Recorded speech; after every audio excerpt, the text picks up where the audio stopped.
So I moved to Atlanta about 4 months ago, and one of the best experiences of my life ever, because it was scary.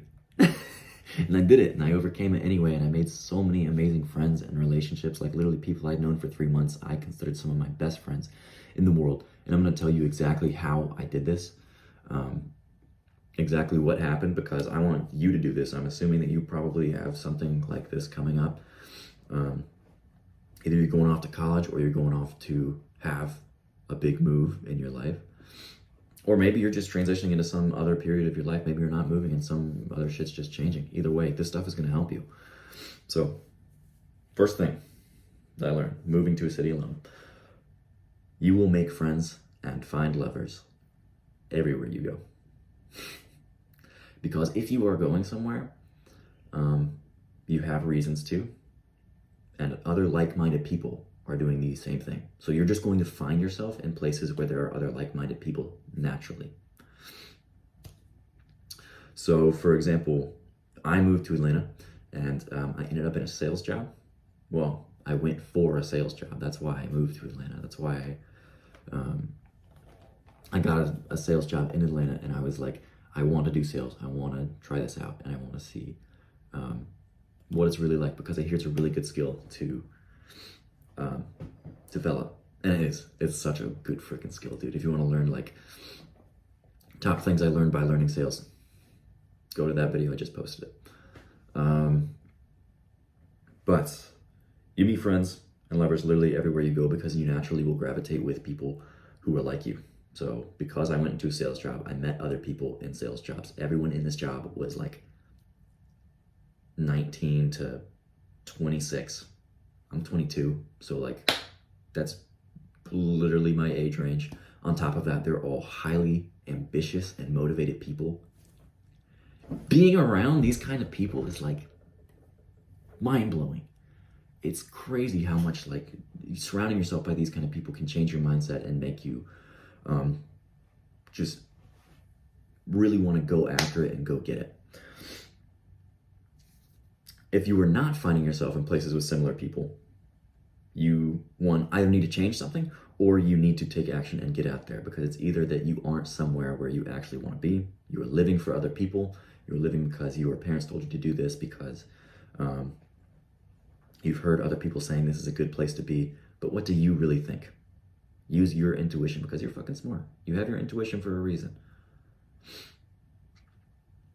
Where do you think that you need to be? Genuinely.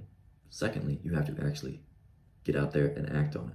So another reason you might not be meeting people who are like you is because you're just not meeting people. Stop staying inside all day playing freaking RuneScape, bro.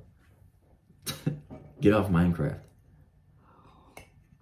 Go out, meet people, do things that interest you, because you are going to have such a freaking popping social life. If you do, you're going to meet so many amazing people, and I want that for you. So you have to actually take action to get out there and meet the people that are like you. Second huge thing, you create your friend group. You will create your new friend group by being the initiator. So whenever you move somewhere, other people aren't going to just invite you to shit. You can't expect them to. You have to be the first one to do that. You have to think, what are things that I want to do? And then who are people that I want to do these things with? Or maybe you just want to get to know another person and you're like, hey man, coffee, Tuesday, we're going. Sorry, it's already happened. You can't say no. It's already happening. I'm sorry. That's how you do it. You literally hit them with it's already happened. I don't know why you're upset about this. We're already going to coffee.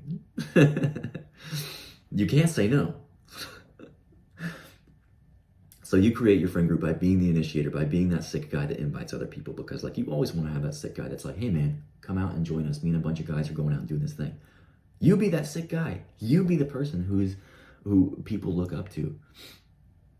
Don't wait for somebody else to do it. Yeah, it feels a little uncomfortable for everybody to always be the first person to reach out. That goes away. It goes away with time and literally doing it over and over again.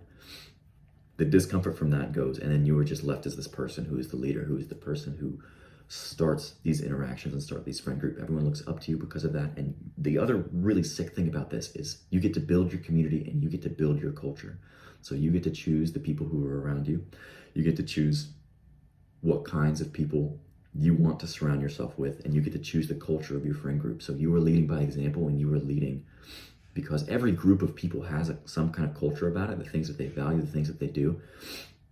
Because you were the initiator, people that you surround yourself with are going to be in your culture, and they're going to be doing the things that you want to do. And this, you're literally creating the best friend group of your life because of this. Other things I learned, some of the harder shit. Some people are only going to be in your life for periods of time, and that's okay. That's actually good. Because if you are reaching out to these people and they're not reciprocating back to you, like as soon as you moved away from this other place that you were, fair weather friends, man. You don't want them in your life. They're not real homies to begin with. Now your mental headspace is freed up to actually spend time getting to know other people who are going to be in your life and going to be a more suited fit for you, right? So some people, like, you're not always gonna, like, if you're not in the same place as them, if you're not seeing them every day, probably not gonna be your best friend forever. And that's good because you meet new best friends. And you're going to find more people who you get to spend time with every day, for one, because distance is hard. And people who you actually vibe with now because you've probably changed as a person from the last time that you were making friends with other people. Another great thing is you get to be whoever you want when you move, which is sick. If you want to adopt a British accent, you can now be British. But literally that applies with anything. If you've always wanted to be more assertive, you're now the assertive guy because nobody knows you're not. Be that person. Another huge thing that came out of this that I learned is that you are capable and you will make it fucking happen. So whenever you are on your own finances, people aren't paying for your shit, you're making your own decisions. No one else is telling you what you need or don't need to do. When you are the only one keeping you accountable, you learn to trust your intuition.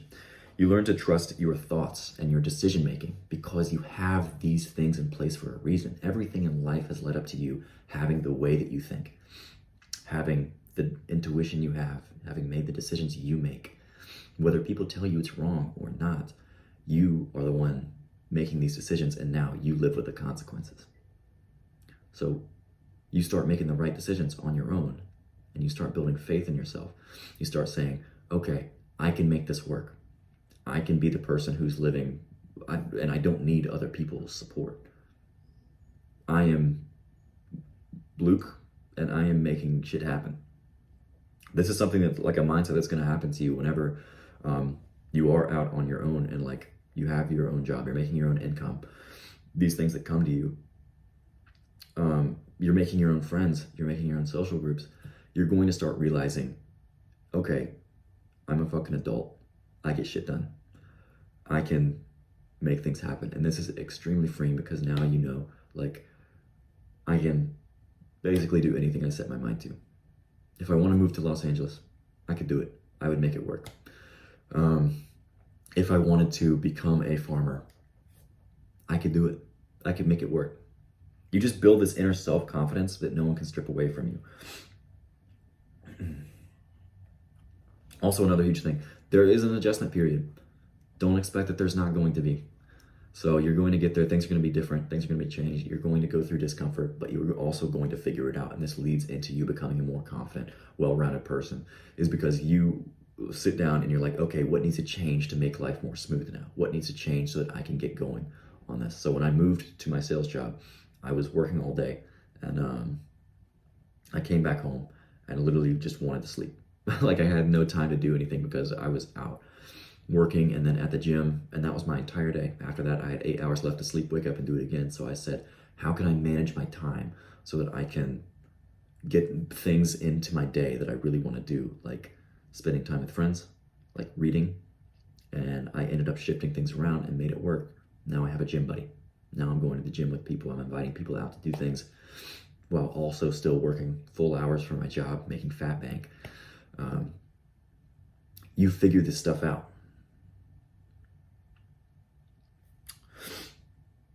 So if it scares you, if this move, this change in life that you're about to do scares you, good. Do it scared. and learn from it. Act now and become unstoppable.